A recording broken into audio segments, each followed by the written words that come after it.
Hi, Renee Starms back again, and I want to share with you a 7-day vegetable and fruit detox that you can do to jumpstart um, your health. Now, I want to let you know that if you are diabetic or you have any ongoing medical conditions, or if you're pregnant or lactating, it is definitely best if you consult your physician before doing this. Now, the reason why we would do this cleanse is because fruit and vegetables contain phytonutrients, antioxidants, and enzymes which work to combat free radicals in your body, which are caused by toxins.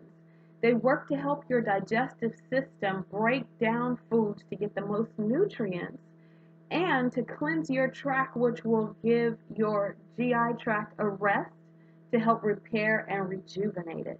Every so often, it's very good to do this. Some people do this at the beginning of each season, like the beginning of winter, at spring, summer, and fall. But that's up to you how long you'd want to do this. But pretty much once this is done, this helps your body absorb nutrients better, and the antioxidants, as I mentioned, work to combat the free radicals because dead foods like starches and fats and sugars do not give your body any nutrients. So that makes you eat more because your body is craving these things. And the overeating creates a burden on your digestive tract and on your liver. So, because they work together, and then if one is overstressed and overworked, the other one is too. So, it's very important to give your body a rest and just kind of cleanse by eating fruits and vegetables and healthy things.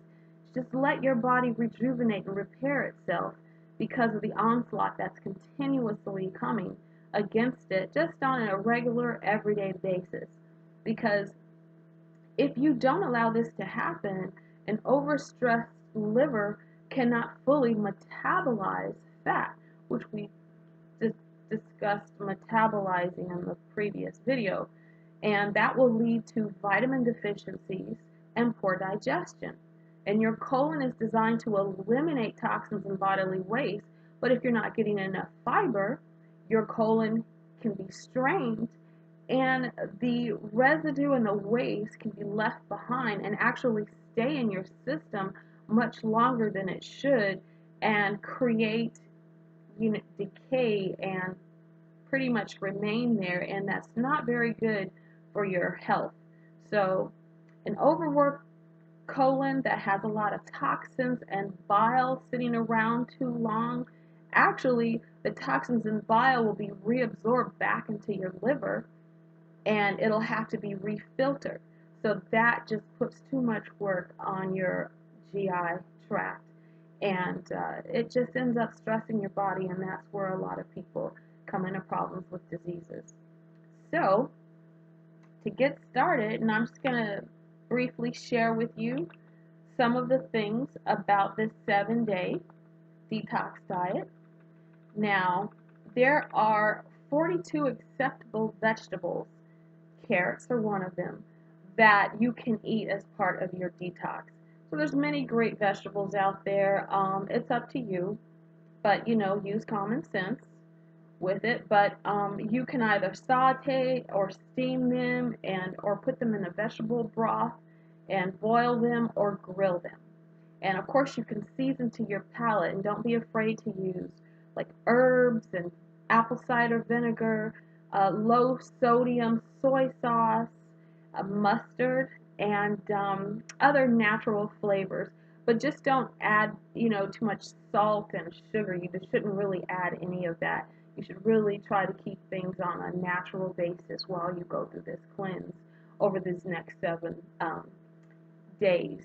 Now, there are 48 fruits that are acceptable, and they include having 3 servings of fruit a day.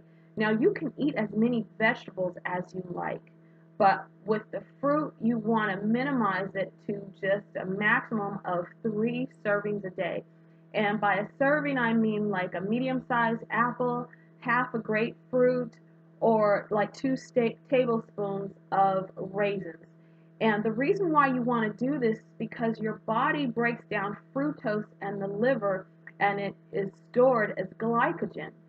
And if you have too much sugar or fruit, instead of storing glycogen, it will turn that excess into fat. So it kind of defeats the purpose because your body already has enough of the glycogen. So you don't want to do that. So you want to make sure you limit your fructose and your sugar intake because, of course, one of the reasons to detox is to get rid of the fat.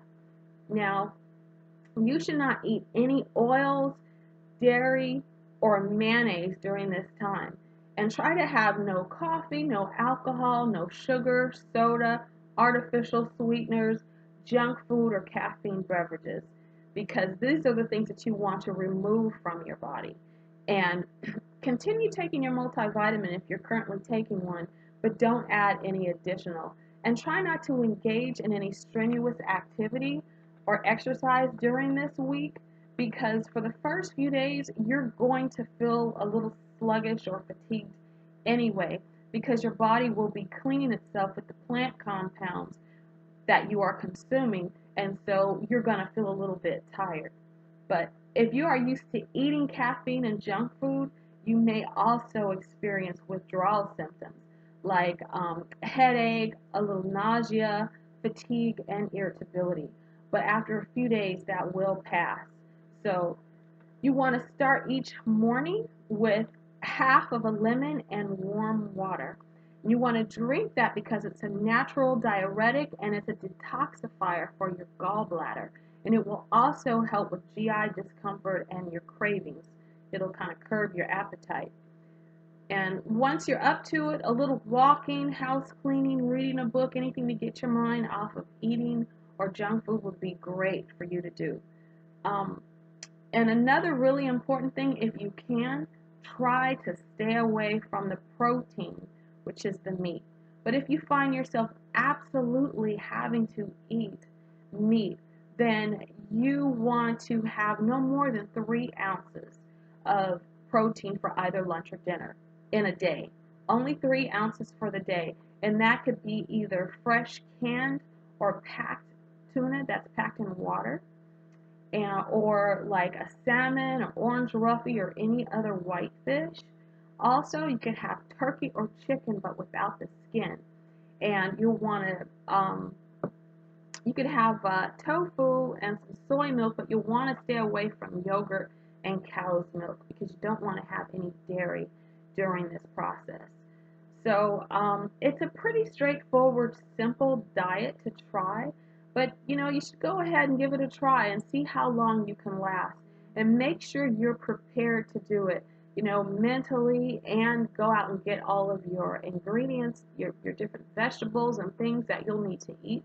Make everything as comfortable for you as possible so that you can guarantee at least having success. So at least try to do it for 3 days if you can't make it to 7, and I'm sure your body will thank you for it. Just, try not to go hungry, and remember that it's important to eat more vegetables than fruit, and try not to eat meat if you possibly can. And I can tell you that a lot of people feel really good after they do this, even for 3 days. But just make sure you're prepared and you're ready to do it so that you can have success. So I hope you found that information helpful, and go ahead and try it and comment once you've done it, and let me know how things turned out. Take care now. Bye-bye.